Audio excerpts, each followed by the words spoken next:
सभी जानते हैं कि भारत एक विशाल देश है और यहाँ की लगभग 60 से 70% जनसंख्या अपनी आजीविका निर्वहन के लिए कृषि कार्यों पर निर्भर है। हालांकि आज से कुछ दशक पहले की जाने वाली खेती और वर्तमान में खेती करने की प्रक्रिया में एक बहुत बड़ा अंतर है।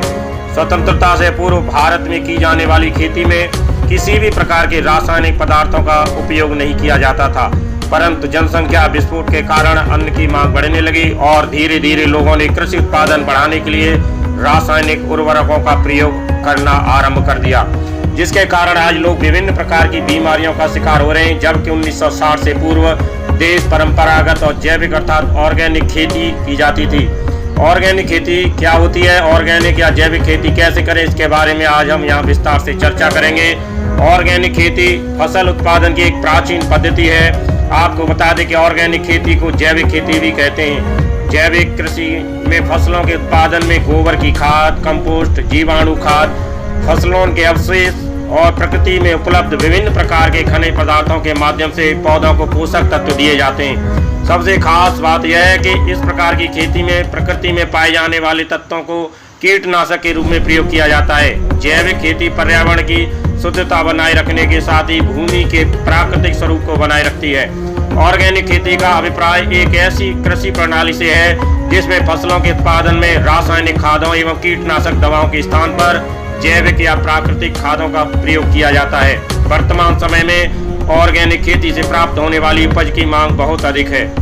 जैविक खेती के विषय में यही जानकारी है। इसकी जो पैदावार होती है, प्रोडक्शन होता है इसके द्वारा, वो एकदम गुणवत्ता उसकी एकदम अच्छी होती है और इसमें कोई आदमी को और मवेशी को किसी भी प्राणी को खाने में कोई साइड इफेक्ट नहीं होता है। नई बीमारी जो आज चल रही है उनसे निजात मिलेगी। बहुत बड़ा फायदा है इसमें, क्योंकि इसको एक तरह से जीरो बैलेंस का खेती भी कहते हैं।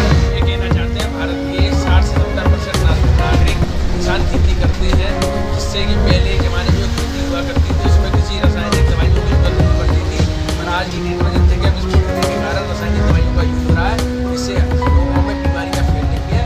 इसके लिए सरकारों ने बहुत सी दवाइयाँ निकाली हैं जिसमें दवाइयों का उपयोग ना किया जाए तो लोगों की बीमारियाँ दूर की जाए और पदार्थ हो जाएगी कि पशुपालन की ओर जो है किसान ध्यान देगा। हमारी गायें, हमारे बैल जो बेकार होते हैं यदि उनको कैसा भी भोजन उनका पूरा खिलाते रहेंगे, गोबर की मात्रा पर्याप्त मात्रा में गोबर मिलेगा, वो हमारी कृषि के लिए उपयोगी होगा और ये समस्या जो है एक आज नहीं 2 समस्याएं समाप्त हो जाएंगी।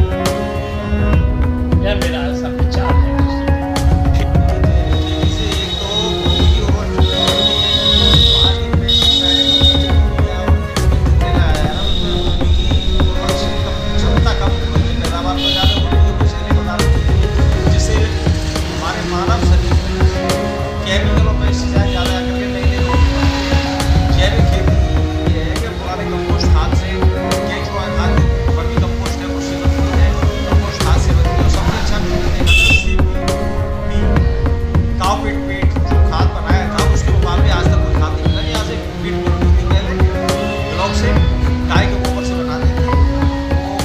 क्षेत्र में सरकार भी बहुत योगदान कर रही है, किसानों के लिए छूट भी दे रही है, बहुत सारी सहायताएं दी जा रही है उसके द्वारा। बहुत सी सहायता दी जा रही है, लेकिन हमारे ब्लॉक स्तर